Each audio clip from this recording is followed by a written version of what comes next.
আল্লাহ রাব্বুল আলামিন আমার নবীর প্রতি যে কোরআন নাজিল করলেন, মক্কার বড় বড় যারা শায়ের ছিলেন, যারা বড় বড় কবি ছিলেন, তারা আবু জেহেলকে বললেন, মুহাম্মদ এগুলো নিজের পক্ষ থেকে বানিয়ে বলেন, এর চাইতে সুন্দর কবি আমরা, ভালো ভালো আরবি কবিতাগুলো আমরা লিখতে পারবো। মুহাম্মদ সাল্লাল্লাহু আলাইহি সাল্লাম যেই কোরআনগুলো পড়তে থাকে, যে আরবি কবিতাগুলো বলতে থাকে, এর চাইতে সুন্দর কবিতাগুলো আমরা লিখে আমরা বলতে পারবো। কাকে বলতেছেন? আবু জেহেলকে বলতেছেন। আবু জেহেলদের এই পরিকল্পনা শুনে আল্লাহ রাব্বুল আলামিন আমার আপনার হাবিব বিশ্বনবী জনাব মুহাম্মদুর রাসূলুল্লাহ সাল্লাল্লাহু আলাইহি ওয়াসাল্লামের উপরে কোরআন কারীমের আয়াত নাযিল করলেন। ওয়া ইন কুনতুম ফি রাইবিন মিম্মা নাযালনা আলা আবদিনা ফাতু বিসূরাতিন মিন মিসলি ওয়াদউ শুহাদাআকুম মিন দুনিল্লাহি ইন কুনতুম সাদিকিন।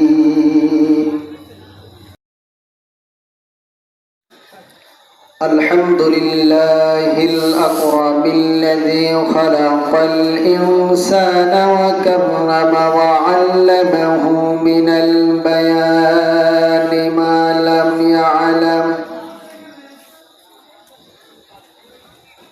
ফাসুবহানাল্লাযী লা ইহসা ইমতিনানুহু বিল লিসানি ওয়ালা বিল কলম। نشهد أن لا إله إلا الله وحده لا شريك له الذي أرسله بالحق بشيرا ونذيرا وداعيا إلى الله بإذنه وسراجا وقمرا منيرا. فقد قال الله تعالى في كلامه المجيد وفي فرقانه الحميد. সবাই পড়ুন আউযু বিল্লাহি মিনাশ শাইতানির রাজীম। বিসমিল্লাহির রাহমানির রাহিম। ওয়া ইন কুনতুম ফি রাইবিন মিম্মা নাযালনা আলা আবদিনা ফাতু বিসূরাতিন মিন মিসলিহি ওয়াদউ শুহাদাআকুম মিন দুনিল্লাহি ইন কুনতুম সাদিকিন।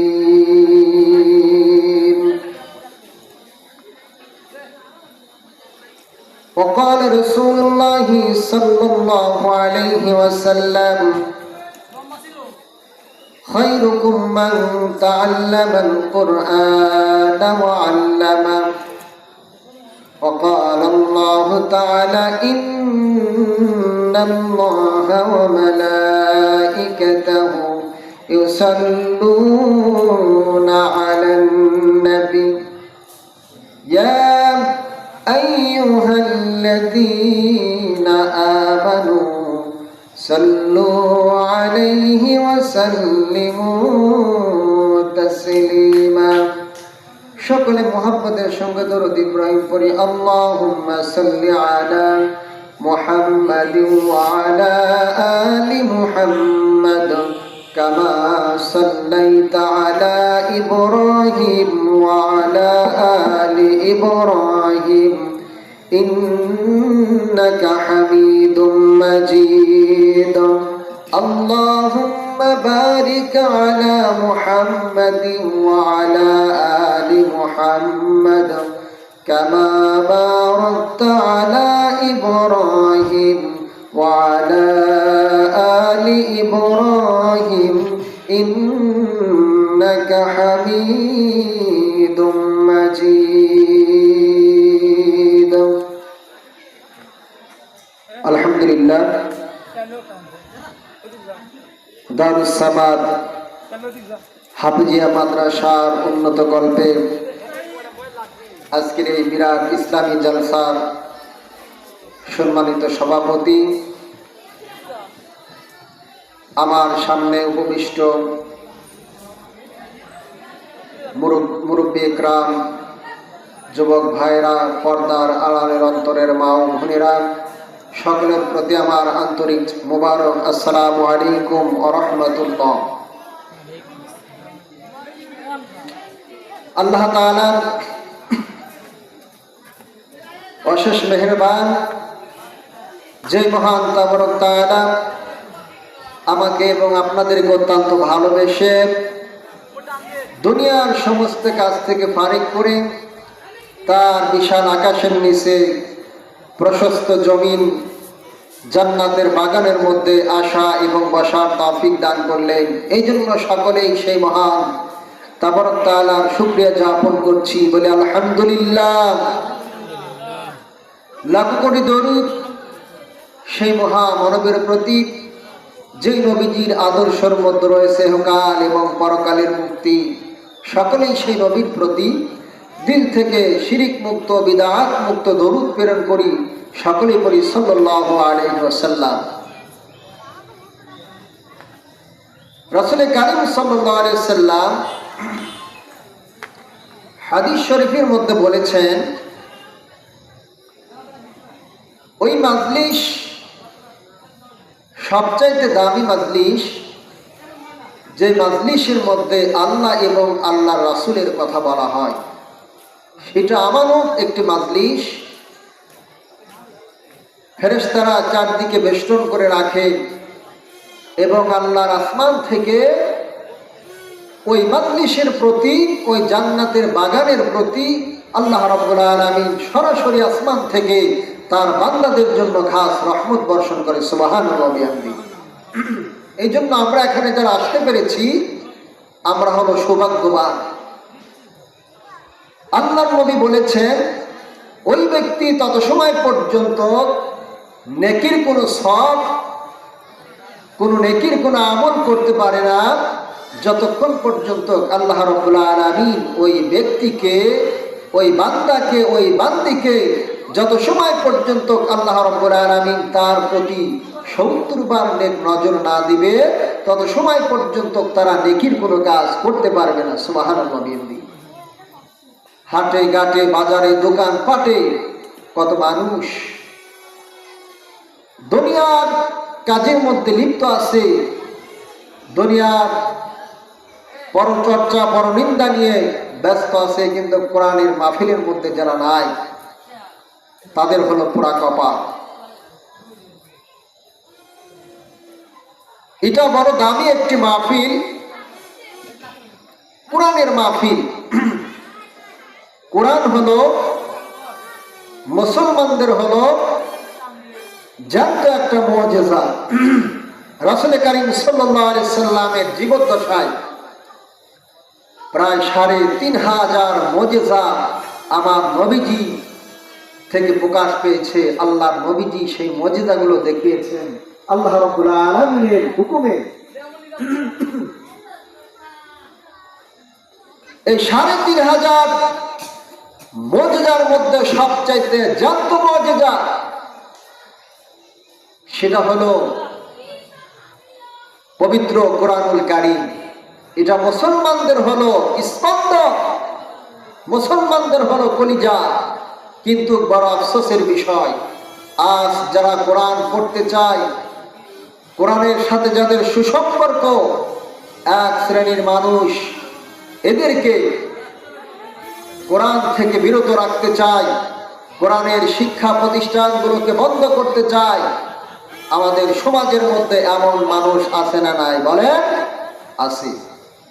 মনে করতে হবে এদের রক্ত আর আবু জেহেল, উতবা, সাইবা এদের রক্তের মধ্যে কোনো পার্থক্য নাই। কারণ রাসূল কারীম সাল্লাল্লাহু আলাইহি সাল্লাম যখন মদিনায় সর্বপ্রথম দারুল আরকাম নামে একটি মাদ্রাসা করেছিলেন, আল্লাহ রাসূল ছিলেন সেখানকার শিক্ষক, সাহাবায়ে কিরাম ছিলেন ছাত্র।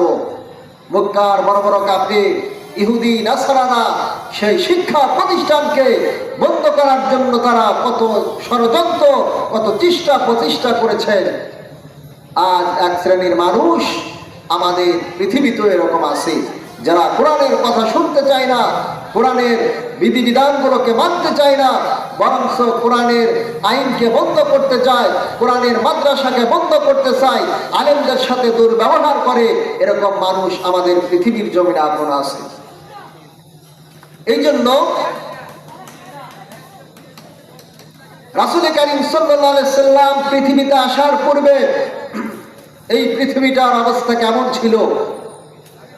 এমন অবস্থা ছিল যে মানুষের মধ্যে কোনো দিন ছিল না, শিক্ষা ছিল না, নীতি ছিল না। মানুষ প্রচুর চাইতেও নিকৃষ্ট হয়ে গিয়েছিলেন।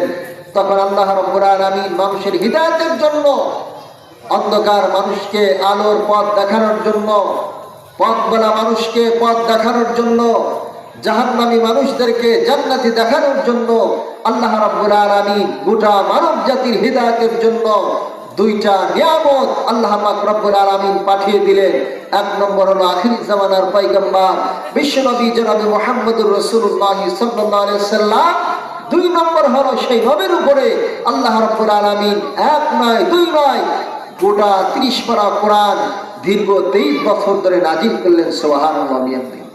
এই কোরআনুল কারীম আল্লাহ পাক রব্বুল আলামিন নাজিল করলেন গোটা মানুষের হিদায়াতের জন্য। সম্মানিত হাজিরিন, আল্লাহ পাক রব্বুল আলামিন এমন একজন পয়গম্বরকে পাঠালেন আর এমন একটা কিতাব পাঠালেন যে নবী হলেন সমস্ত পয়গম্বরদের পয়গম্বর, সমস্ত নবীদের নবী, সমস্ত রাসূলদের রাসূল। আল্লাহ পাক রব্বুল আলামিন আমার নবীকে এত সম্মান দিয়েছেন, এত মর্যাদা দিয়েছেন। আল্লাহ পাক রব্বুল আলামিন গোটা মানব জাতির হিদায়াতের জন্য আল্লাহ রব্বুল আলামিন আবার আপনার নবীর প্রতি দীর্ঘ 23 বছর ধরে একটা কিতাব নাজিল করলেন। সেই কিতাবের নাম কি বলেন? সেই কিতাবের নাম হলো কোরআনুল কারীম। আল্লাহর নবীর পয়গম্বরের সাহাবী হযরত ওমর ফারুক রাদিয়াল্লাহু তাআলা আনহু তিনি হাদিসখানা বর্ণনা করেছেন। বিশ্ব নবীজি বলেছেন, খায়রুকুম মান তাআল্লামাল কুরআন ওয়া আল্লামা। আল্লাহর নবীর পয়গম্বর বলেন, তোমাদের মধ্যে সর্বোত্তম ওই ব্যক্তি যে ব্যক্তি নিজে কোরআনুল কারীম শিক্ষা করে এবং অপরকে শিক্ষা দেয়। তাহলে পৃথিবীর মধ্যে সবচাইতে দামি মানুষ কারা? যারা নিজে কোরআন শিক্ষা করেছে তারপরে অপরদেরকে যারা শিক্ষা দেয়, তারা হলো পৃথিবীর মধ্যে সবচাইতে শ্রেষ্ঠ মানুষ। কথা কোন ঠিক কিনা? পৃথিবীর জমিনে এমপি বলেন, মন্ত্রী বলেন, জজ বলেন, ব্যারিস্টার বলেন, যত মানুষ আছে সবার চাইতে আল্লাহর নবীর পয়গম্বর যারা কোরআন পড়বে, যারা কোরআন শিক্ষা গ্রহণ করবেন, তামাম পৃথিবীর মানুষের চাইতে আল্লাহ রাব্বুল আলামিন ওই ব্যক্তিদের মর্যাদা বাড়িয়ে দিয়েছেন। সুবহানাল্লাহ বলে। সুবহানাল্লাহ। এই জন্য মুসলমান ভাইয়েরা আমার, আপনার ছেলে মেয়েদেরকে কোরআনের সুশিক্ষিত করতে হবে, কোরআনের জ্ঞান দিতে হবে তাদেরকে। আপনার ছেলেকে আপনি ডাক্তার বানান, কোনো আফসোস নাই। আপনার ছেলেকে ইঞ্জিনিয়ার বানান, কোনো আফসোস নাই। তবে ইঞ্জিনিয়ার বানানোর আগে, ডাক্তার বানানোর আগে আপনার সন্তানকে ইমানদার বানানোর দরকার আছে না নাই? বলেন আছে না নাই? ইমানদার বানাইতে হলে কোথায় পাঠাইতে হবে বলেন? মাদ্রাসায় পাঠাইতে হবে। মাদ্রাসায় সুশিক্ষিত তাদেরকে শিক্ষিত করতে হবে। আল্লাহ পাক রব্বুল আলামিন এই পৃথিবীর জমিনে অসংখ্য নবী এবং রাসূলকে এই দুনিয়াতে পাঠিয়েছিলেন। বলেন তো দেখি, সমস্ত নবীর চাইতে, সমস্ত রাসূলের চাইতে, সমস্ত পয়গম্বরের চাইতে আমার আপনার নবীর মর্যাদা কম না বেশি? বলেন, কম না বেশি? বেশি মর্যাদা কেন? কারণ আছে না নাই? বিশ্বনবীজি যেমন বলেছেন, পৃথিবীর মধ্যে যত মানুষ আছে সমস্ত মানুষের মধ্যে ওই ব্যক্তির মর্যাদা সবচাইতে বেশি যে ব্যক্তি নিজে কোরআন শিক্ষা করেছে এবং অপরকে শিক্ষা দিছে।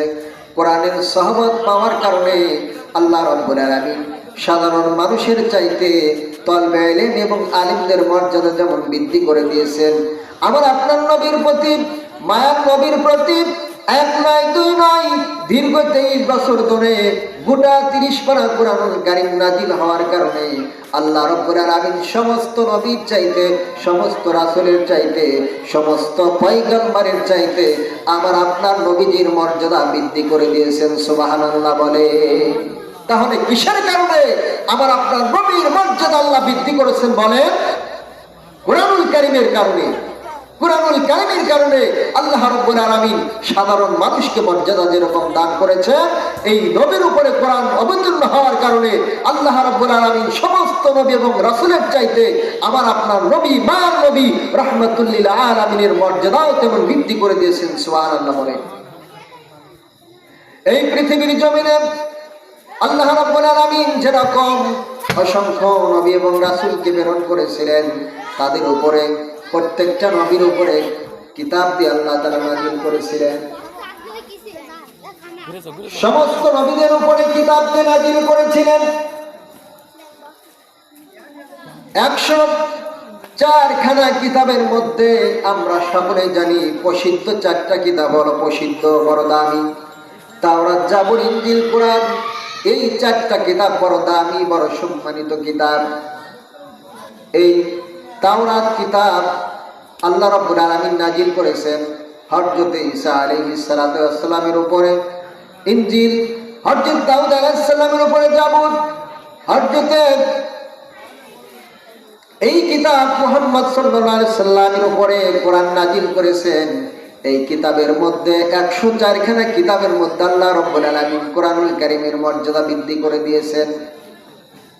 আল্লাহ পাক রব্বুল আলামিন এই পৃথিবীর জমিনে অসংখ্য নবী এবং রাসূলকে পৃথিবীতে প্রেরণ করেছিলেন। প্রত্যেকটা নবী এবং রাসূলের মুজিজা দিয়ে আল্লাহ তাআলা পাঠিয়েছিলেন। দাউদ আলাইহিস সালামকে আল্লাহ তাআলা বিশেষ একটা মুজিজা দান করেছিলেন তার কণ্ঠের মধ্যে। আল্লাহর নবীর পয়গম্বর হযরত দাউদ আলাইহিস সালাম যখন জাবুর কিতাব তিনি পাঠ করতেন, উড়ন্ত পাখিগুলো সমুদ্রের মাঝ পর্যন্ত তার জাবুর কিতাবের তেলাওয়াত শুনতেন। আল্লাহ রাব্বুল আলামিন দাউদ নবীর কণ্ঠের মধ্যে এত জাদু দিয়েছিলেন, এত মুজিজা দিয়েছিলেন। আল্লাহ রাব্বুল আলামিন হযরত মূসা নবীকে এমন একটা মুজিজা দিয়েছিলেন, এমন একটা বিশেষ পাওয়ার দিয়েছিলেন, একটা লাঠি দিয়েছিলেন। সেই লাঠির দ্বারা তিনি জীবন্ত সাপ তিনি সৃষ্টি করতে পারতেন আল্লাহ তাআলার হুকুমে। এটা ছিল হযরতে মূসা আলাইহিস সালামের মুজিজা।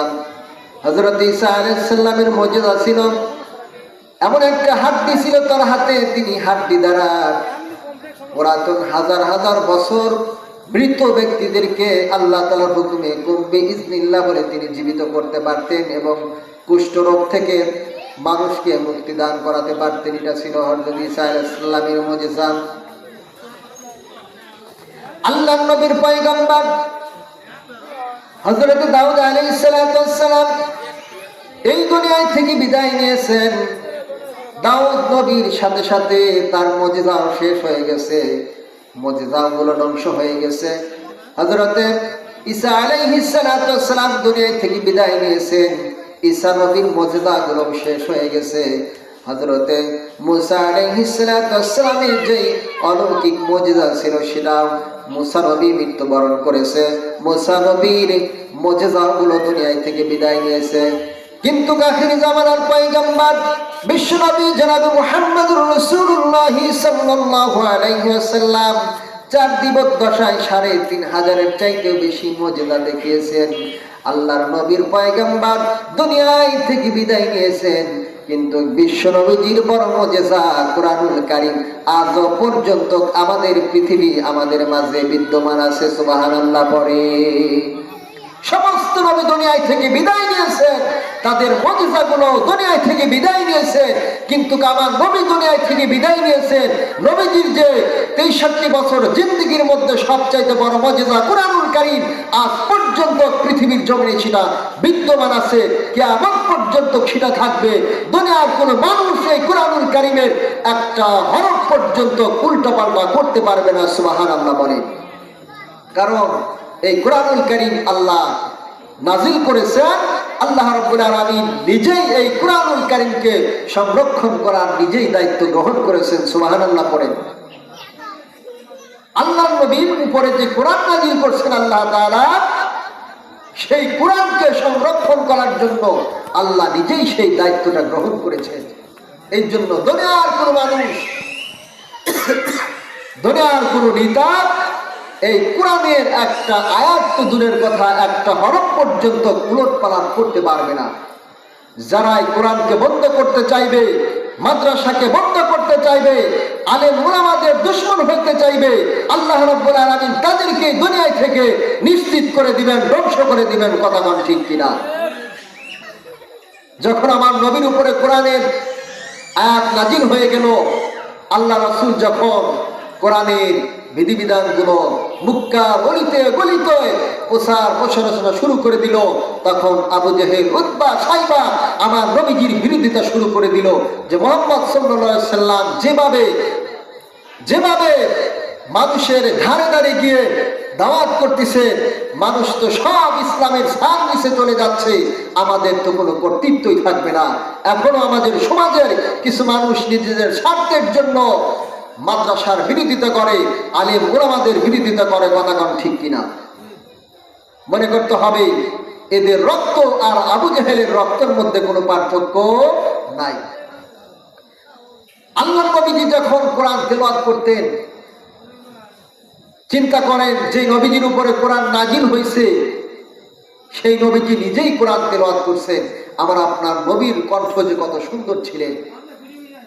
রাতের বেলায় চুপে চুপে আবু জেহেল, উতবা, সাইবা রাতের বেলায় চুপে চুপে আল্লাহ নবীজির কোরআনুল কারীম এরকম ভাবে তারা শ্রবণ করতেন, শুনতেন। সুবহানাল্লাহ বলেন। হঠাৎ করে একদিন আল্লাহ নবীজি মসজিদের মধ্যে কোরআন তেলাওয়াত করতেছেন, আবু জেহেল দাঁড়া দাঁড়া শুনতেছেন আর বলতেছেন, মুহাম্মদ এত সুন্দর করে কি পড়ে, শুনতে তো ভালোই লাগে। শুনতে শুনতে আবু জেহেল শোনে, উতবাও শোনে, সাইবাও শোনে। তখন তারা শুনে যখন সকাল বেলায় বাড়িতে রওনা করে, একজন আরেকজনের সাথে দেখা হয়। বলে, কোথায় গেছিলে? বলে, মুহাম্মাদের কোরআন তেলাওয়াত শুনলাম। তখন নেতারাই পরস্পর বলাবলি শুরু করলো, আমরাই যদি মুহাম্মাদের কোরআন তেলাওয়াত শুনে আকৃষ্ট হয়ে যায়, তাহলে আমাদের যারা অনুসারী আছে তাদের অবস্থা কি হবে? অতএব আজকের পর থেকে আমরা আর কেউ মুহাম্মদ সাল্লাল্লাহু আলাইহি সাল্লামের কোরআন আর কি করবো না, শুনবো না। আবু জেহেল, উতবা এবং সাইদাকে এগুলো বলে বাসায় চলে গেছে। কিন্তু রাত যখন হয়ে গেছে, আবু জেহেল আর বিছনায় আর থাকতে পারে না। সে চুপে চুপে তখন সে মনে করতেছে যে আমি তো উতবাকে মানা করছি, সাইবাকেও মানা করছি যে মুহাম্মদ সাল্লাল্লাহু আলাইহি সাল্লামের কোরআন আমরা শুনবো না, তো ওরা তো দুইজন আজকে আসবে না। আমি আজকে সারা রাত প্রাণ খুলে সারা রাত আমি দাঁড়িয়ে দাঁড়িয়ে মুহাম্মদ সাল্লাল্লাহু আলাইহি সাল্লামের কোরআন তেলাওয়াত শুনব। আবু জেহেল চলে গেছে। উতবা ওইটাই মনে করলেন যে আমাদের নেতা আবু জেহেল তো বলছে যে আর কোরআন শোনা যাবে না। তখন উতবাও চলে গেছেন, সাইবাও চলে গেছেন। সারা রাত আল্লাহর নবীজির কোরআন তেলাওয়াত শুনছেন। আবু জেহেল বলেন, আল্লাহর নবীর পয়গম্বর আমার ভাতিজা সারা রাত পরে যে কোরআনুল কারীম তেলাওয়াত করতেছিলেন, সারা রাত আমি দাঁড়িয়ে দাঁড়িয়ে এত মনোমুগ্ধ করা হয়ে শুনতেছিলাম। সারা রাত দাঁড়িয়ে দাঁড়িয়ে কোরআনুল কারীম তেলাওয়াত শুনেছি, কখন যেন রাত থেকে সকাল হয়ে গেছে। সারা রাত যে একটু বসবো সেই বসার টাইম পর্যন্ত পাই নাই। সুবহানাল্লাহ বলে। সকালবেলা হয়ে যাওয়ার পরে আবু জাহেল যখন ওখান থেকে ফিরে আসলেন, দেখেন আবু জাহেল, উতবা, সাইবা তিনজনের সাথে দেখা হয়ে গেল। উতবা বলে, কি ব্যাপার নেতা, তুমি তো বললে আর কোরআনুল কারীম শুনবো না, তুমি কেন শুনতে আসলে? আবু জাহেল বলে, তোমরা কেন আসলে? উতবা বলে, তোমরা কেন আসলে? তিনজনের মধ্যে কথাকাতন শুরু হয়ে গেল। তখন তিনজনই বলল যে আমরাই যদি মুহাম্মাদের কোরআন তেলাওয়াত করা শুনতে আসি, আমরাই যদি মুহাম্মাদের কোরআনের প্রতি আকৃষ্ট হয়ে যাই, তাহলে আমাদের যারা অনুসারী আছে তারা তো আমাদেরকে মানবে না, তারাও তো মুহাম্মাদের কোরআন শুনে সকলেই মুসলমান হয়ে যাবে। আবু জাহেল সেদিনকে ডিক্লেয়ার দিয়ে দিল, আজকের পর থেকে আমরা আর কেউ কোরআনুল কারীম শ্রবণ করব না, আমরা নিজেরাও তো কোরআন শুনবো না, বরঞ্চ যারা কোরআনুল কারীম শুনতে আসবে তাদেরকে আমরা বাধা দেব। যদি আমরা বাধা দিতে পারি তাহলে আমরাই বিজয় হবে, মুহাম্মদ পরাজয় হবে। আবু জাহেল যখন এই পরিকল্পনাটা করলো, আল্লাহ রাব্বুল আলামিন আবু জাহেলের এই পরিকল্পনাটা কোরআনুল কারীমের মধ্যে সুন্দর করে নোট করে দিলেন। সেদিন আবু জাহেল যে পরিকল্পনা করেছিল, আল্লাহ রাব্বুল আলামিন হাবিবে কিবরিয়ার উপরে জানিয়ে দিলেন। আবু জাহেল সেদিন যে পরিকল্পনা করেছিলেন, আল্লাহ রাব্বুল আলামিন কোরআনের মধ্যে এত সুন্দর করে নোট করলেন। আল্লাহ রাব্বুল আলামিন বলেন, وقال الذين كفروا لا تسمعون لهذا القرآن والغوا فيه لعلكم تغلبون। সেদিন তারা পরিকল্পনা করেছিল, কাফেররা পরিকল্পনা করেছিল যে আমরা নিজেরা কোরআন তো শুনবই না, যারা কোরআন শুনতে আসবে আমরা তাদেরকে বাধা প্রদান করব, যদি আমরা তাদেরকে বাধা প্রদান করতে পারি তাহলে আমরাই বিজয়ী হব।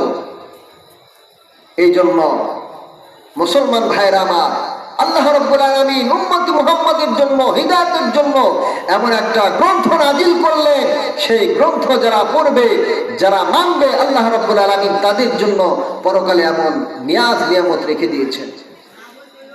আল্লাহ রাব্বুল আলামিন আমার নবীর প্রতি যে কোরআন নাজিল করলেন, মক্কার বড় বড় যারা শায়ের ছিলেন, যারা বড় বড় কবি ছিলেন, তারা আবু জেহেলকে বললেন, মুহাম্মদ এগুলো নিজের পক্ষ থেকে বানিয়ে বলেন, এর চাইতে সুন্দর কবি আমরা, ভালো ভালো আরবি কবিতাগুলো আমরা লিখতে পারবো। মুহাম্মদ সাল্লাল্লাহু আলাইহি সাল্লাম যে কোরআনগুলো পড়তে থাকে, যে আরবি কবিতাগুলো বলতে থাকে, এর চাইতে সুন্দর কবিতাগুলো আমরা লিখে আমরা বলতে পারবো। কাকে বলতেছেন? আবু জেহেলকে বলতেছেন। আবু জেহেলদের এই পরিকল্পনা শুনে আল্লাহ রাব্বুল আলামিন আমার আপনার হাবিব বিশ্বনবী জনাব মুহাম্মদুর রাসূলুল্লাহ সাল্লাল্লাহু আলাইহি ওয়াসাল্লামের উপরে কোরআন কারীমের আয়াত নাযিল করলেন। ওয়া ইন কুনতুম ফি রাইবিন মিম্মা নাযালনা আলা আবদিনা ফাতু বিসূরাতিন মিন মিসলিহি ওয়াদউ শুহাদাআকুম মিন দুনিল্লাহি ইন কুনতুম